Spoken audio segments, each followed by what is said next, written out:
Welcome to Movie Slice, quick fun recaps of your favorite movies. Sharp, funny, and to the point. Hit subscribe and get your perfect slice of cinema. The movie begins with Tim, a brilliant game programmer who is on a work call with a colleague. Suddenly, they are notified that the launch date for their new game has been moved up, much earlier than expected. This news hits Tim like a bolt of lightning, adding to the pressure he's already under. His mind completely blanks out, and he starts thinking about Liv, his wife, who has barely spent any time with him since they lost their child 2 years ago. While sitting at his desk, Tim notices a fly trapped under a glass. He decides to set it free through the window, but as he does so, he loses his balance and the fly escapes on its own. A little later, Liv appears at the bathroom doors and tells him she wants to show him something. Tim, distracted and exhausted, tells her to make it quick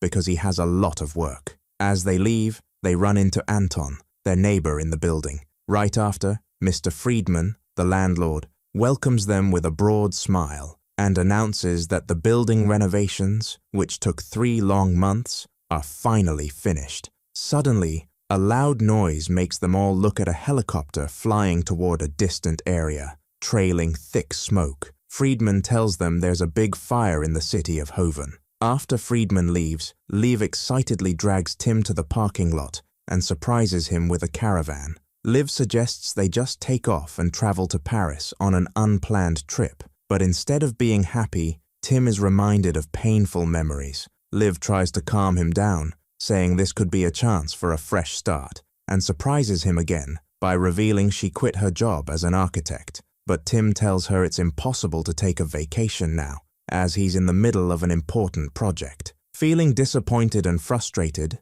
Liv realizes Tim may never go back to being the man he was before they lost their child. In that moment, she decides she's going to leave him. The next morning, Tim wakes up to find Liv dressed and quietly packing her things. She firmly but calmly tells him she's leaving, but as soon as she opens the apartment door, she freezes in place. The door is completely blocked by solid black bricks. Tim tries to check the door camera, but the screen is fuzzy. She rushes to the living room and tries to open the windows, but they're blocked by the same black bricks. Liv quickly tries to call the landlord, but their phones have no signal, and the Wi-Fi is down. Tim notices that the closer he gets to the door, the more his phone screen glitches and squeals. Meanwhile, Liv examines the bricks in confusion, quietly saying she can't even identify what material they're made of. They don't look or feel like anything she's seen before. Determined, Liv grabs a drill and tries to bore into the door, but the drill can't even scratch it. They try drilling the apartment walls, hoping to find a weak spot, but all their attempts fail. Suddenly, they hear a noise from the neighboring apartment. They rush to the shared wall and start drilling through it. Eventually, they make a hole and find 2 young tourists on the other side, Marvin and Anna. Tim asks if their apartment is blocked too, and Anna nods, explaining that the black wall was already there when she woke up. Marvin, visibly frightened, starts to panic and hallucinate. Anna calmly tells him to take his medication to calm down. Liv smiles reassuringly at Anna and tells her everything will be fine. Tim then notices the water tap isn't working. They realize their water has been cut off. After thinking deeply, Tim tells Liv that escaping shouldn't be that hard, but they need to think as if they're inside a game. This annoys Liv, who explodes at him, saying not everything revolves around his stupid game. She bitterly adds that none of this would have happened if he'd just agreed to travel with her yesterday, then sadly smiles and says, it doesn't matter anymore because they're no longer together, and she walks away. Frustrated, Tim throws his phone at the wall and collapses to the ground. He notices the same fly from yesterday on a nearby plate. His eyes return to the wall, and he sees a small piece of his phone stuck to the brick like a magnet. At the same moment, Liv approaches and apologizes for her earlier outburst. Without a word, Tim takes a spoon from a cup and brings it close to the wall. It sticks. Without speaking, they gather all the magnetic metal objects they can find and stick them to the wall. Liv notices a specific pattern, 4 bricks arranged in a perfect square, attracting magnets more strongly than the others. Tim, observing intently, says maybe there's a way to interact with them or something. This sparks an idea in Liv's mind, but before she can act, the knives and metal tools fly off the wall. Tim gets injured, and Liv tends to his wounds, sincerely thanking him for protecting her. 2 hours later, they hear loud screaming from their neighbor's apartment. Tim widens the hole, holding a baseball bat, while Liv carries pepper spray. They both crawl into the neighbor's apartment, where they find Anna badly injured. Liv helps her up, while Tim searches for Marvin, who suddenly attacks Tim in a panic. Liv quickly sprays Marvin in the face. Anna screams at them to stop, explaining that the blood on her hands is Marvin's. She accidentally hit him while trying to break the wall. She says Marvin didn't hurt her, and adds that they're both on drugs. Nonetheless, Tim ties Marvin's hands just to be safe. Tim then explores Marvin's apartment further and finds a locked door labeled "No Entry." He breaks in and Liv follows. Inside, they search for anything that might help them escape. Liv finds a small camera, while Tim finds a heavy hammer and tries it on the walls, but the bricks remain solid. Marvin, now a bit more lucid, asks why he's tied up. Anna explains he attacked Tim earlier. Marvin apologizes. Liv loudly suggests that the only way out might be through the floors. She tells the group the building was built in 1897, and during World War II, an air raid shelter was added underneath. She remembers seeing it when she first moved in. According to Liv, the shelter connects directly to a nearby metro station, but to reach it, they'll have to break through at least 3 floors. It's risky, but it might be their only chance. Excited, Tim starts breaking the floor with the hammer. While he works, Anna casually mentions she's seen TikTok videos about UFO sightings. Marvin scoffs at the idea and blames Friedman instead. Liv calmly says Friedman is a good man. Eventually, they make a hole in the floor and use clothes as a rope.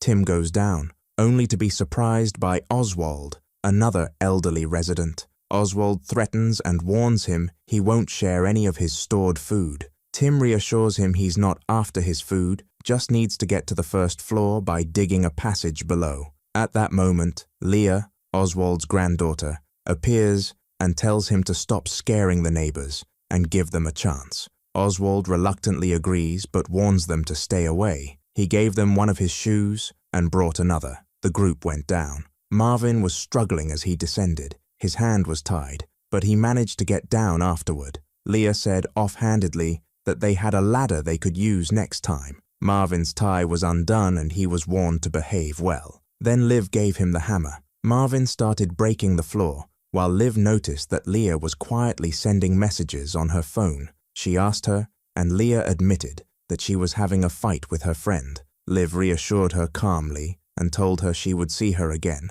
as soon as they got out of there. Then Tim noticed a smoke alarm on the table and became suspicious of it. They broke it open and found a hidden surveillance camera inside. He asked Oswald if he was the one who put the camera there, but Oswald told him that installing those alarms was Friedman's job. Tim checked another one. Same thing, another camera. Marvin concluded that they were trapped in a broken version of Squid Game. Liv interrupted him and pointed to the wall, saying that Friedman's apartment was right behind that wall. They simply asked about it and, without wasting time, broke the wall, separating them from Friedman's apartment. They called his name but got no answer. Leah told the group that she and her grandfather would stay there. The rest entered. Marvin took a backup knife. They carefully explored the apartment and finally entered a room, only to find Friedman dead with his hand cut off. Liv gasped and stepped back in shock, quickly leaving as she was about to have a panic attack.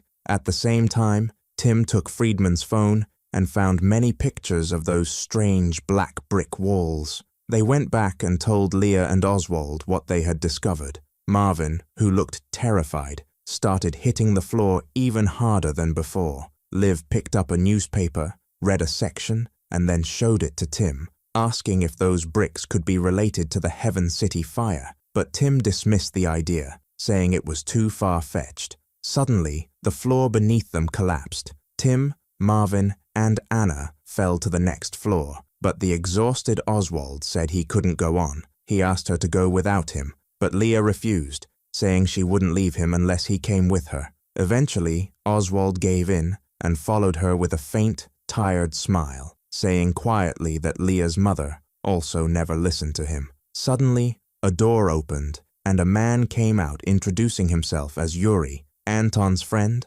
and the apartment's resident. Yuri looked at the group with curiosity and asked why they were making holes in the ceiling. They explained they were trying to break into the basement to escape. With a serious tone, Yuri told them that leaving was impossible. The outside world was contaminated, and claimed that the black brick walls were put up as a protective measure. Liv then asked where Anton was. Yuri took them to Anton's room, where they found him lying motionless on the bed. Yuri explained that Anton had collapsed in front of the wall, probably due to a heart attack. The group offered their condolences, but told him they were still going to try to get out. Leah stayed behind, examining Anton's desk, noticing strange codes and scribbled drawings on the papers. After memorizing them, she left to catch up with the others. The group then broke the last part of the floor and went down to the basement, moving deeper into the cold concrete space. Finally, they found the emergency exit of the building,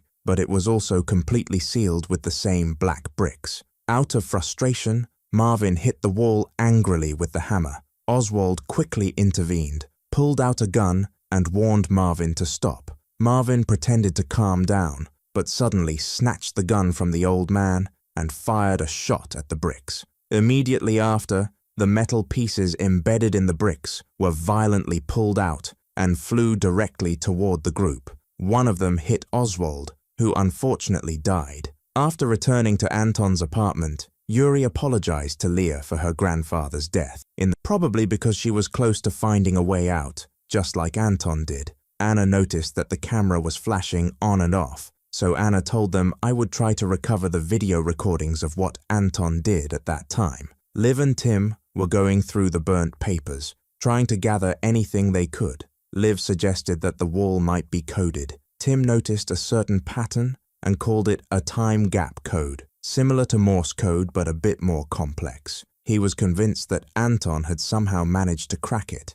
Liv revealed that Anton had worked on the team that built this brick wall after she examined the card carefully. Tim told her that this facility was located in the city of Haven itself. In the end, they decided to ask Yuri how to break the brick wall code, but Yuri simply replied that all of humanity's problems stem from man's inability to sit quietly alone in a room. A quote from Blaise Pascal. Tim angrily yelled and asked if the fire was in the Epsilon facility. Yuri confirmed this and added that, as far as he knew, the wall was a defense system that activates in the event of nuclear, biological, or chemical threats, and that they were already at war. Liv asked why Anton would try to escape if the outside world was contaminated. Yuri admitted that Anton believed it was a system malfunction caused by the fire. Suddenly, Anna shouted that I had found the recordings. In the video, Anton was seen programming an app on his phone to open the wall. Tim realized it wasn't a time gap code, but a visual code, like a QR code, which the phone could read immediately. He got Anton's phone, and Tim started retrieving the data and transferring it to my device. The three of us moved towards the wall, while Marvin was watching Yuri. Tim began scanning the bricks and pressing 4 squares. The brick wall melted and turned into liquid. Out of curiosity, Anna put my hand inside and said it felt warm and something was moving, but then the wall started closing again. I got pulled inside, but they only managed to pull out half her body. Marvin, devastated and broken, in a fit of despair, shot Yuri and then killed him. A few hours later, Tim apologized to Liv for not being there for her when she needed him. He told her the most dangerous thing he loved about her was her stubborn secrets, and how she stayed present even when he shut himself off emotionally. She told him that's what you do when you love someone. Then Tim suggested they leave. This time, he started pressing the code from the bottom, but Liv stopped him and asked him to focus on the flashes. She noticed the first square had 1 flash, the second had 4, and so on. They realized the flashes matched the selfie pictures in the video they watched, so they counted the correct order. Just as they were about to try it, Yuri attacked them, pushing Tim down. Liv staggered, lost her balance, and fell to the basement floor. Tim took advantage of the moment, pushed Yuri after her, and then, without wasting a second, pulled Liv up. The two of them escaped to the air raid shelter and closed the heavy iron door behind them. Tim asked Liv to open the door while he tried to hold off Yuri. Yuri overpowered Tim, but Liv grabbed a hammer and hit Yuri on the head, saving Tim. The two of them left the apartment and went outside, only to discover that all the surrounding buildings were also now surrounded by brick walls. They got into the caravan and turned on the radio. A news bulletin announced that the brick wall protection system had been activated due to a serious malfunction caused by the fire. Authorities were still investigating whether the fire was accidental or sabotage. And that's the end of the movie. See you in a new summary, and thank you for watching. Thing in common. Everyone looked at her. She told them she had an accident that almost killed her when she was 15. She was hit by a car while riding a bike. Leah also shared that she survived cancer 2 years ago. Yuri continued and confessed that he was a police officer and had killed someone on the job, something he still hadn't forgiven himself for. Then, Leah indirectly hinted that Marvin had also killed someone. Marvin apologized profusely, saying he didn't know the bullet would ricochet. Then Yuri encouraged Tim and Liv to share something. Liv quietly revealed that they had lost their child, which made Tim very upset.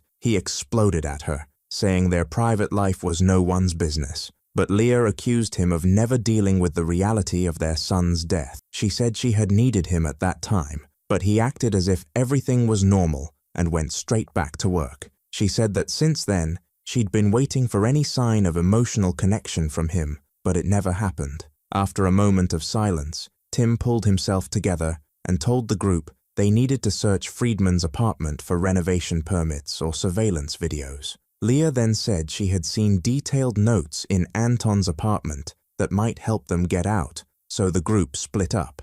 Leah pointed out that Anton had drawn patterns of the bricks, and Liv added that they had just discovered a formation of 4 bricks in a square shape with a strong magnetic field. Then Leah spotted a business card. Apparently, Anton worked as a senior programmer at Epsilon Nanodefense. At the same time, Tim noticed that Friedman's apartment looked newer than it should be and realized there was a whole fake wall hiding a secret room. At the same moment, Marvin found a remote control device that seemed to be the key to opening the wall. But since they didn't have Friedman's fingerprints, Tim said the possible combinations could be in the millions, unless they found a way to narrow it down. Then he asked Marvin to bring him a powder, and using it, he said the possible combinations were only 24. I excitedly ran to tell the others. Back to Liv and Leah, they found a broken laptop, a phone, and a bunch of crumpled papers full of codes. They looked at Yuri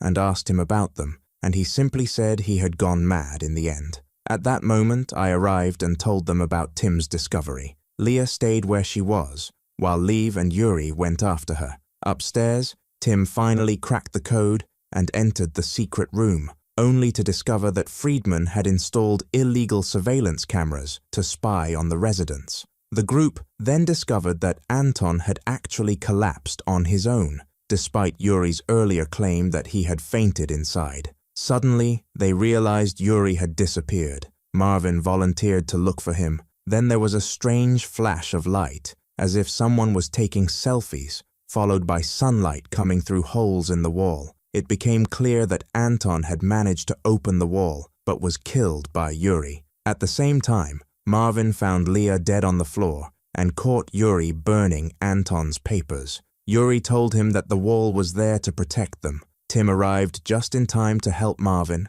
and together they managed to overpower Yuri and tie him up. In the living room, Tim opened Yuri's bag and found a book titled World War II. They handed Marvin the gun and told him to keep an eye on Yuri. After that, he comforted Liv and reassured her that it wasn't her fault. Anna also joined them. She was confused and wondered out loud why Yuri might want to kill Liv.